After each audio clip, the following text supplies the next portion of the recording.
I'm going to be showing how to change the sounds on all these. So basically what you want to do is you want to make sure you're on voice, user 1, A11, and press enter, and you're going to get the screen.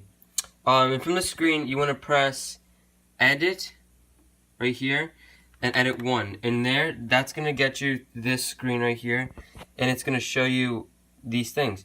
And you want to make sure where it says here element switch, you want to make sure that's on. And from there, that's where you get your all your volume.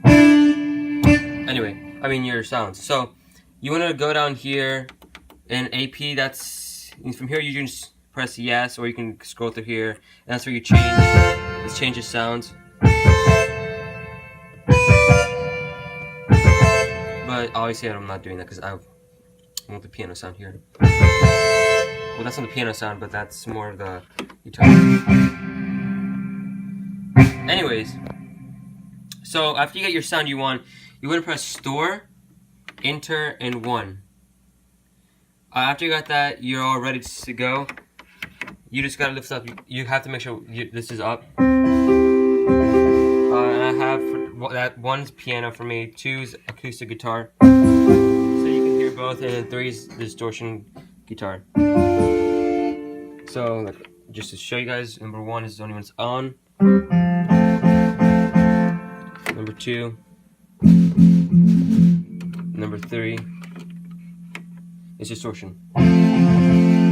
Anyway, so yeah, like I said, you want to make sure your job, enter, and yes, and then you get all the sounds that you want automatically all saved to your keyboard. And so simple as that. Not much work.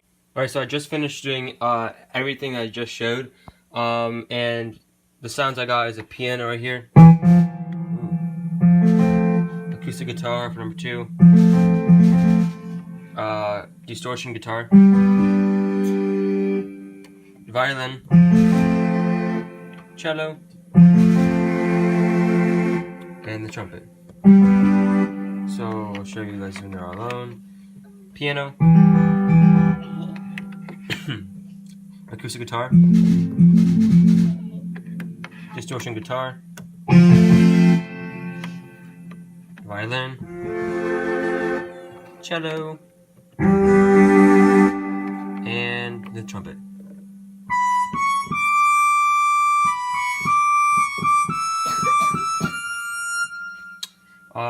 So yeah, that's basically all you have to do to change your sounds on the Yamaha Motif XS8. Nice piano, worth the price, obviously. And yeah, you can just have basically you can have like a full-on legitimate band right here.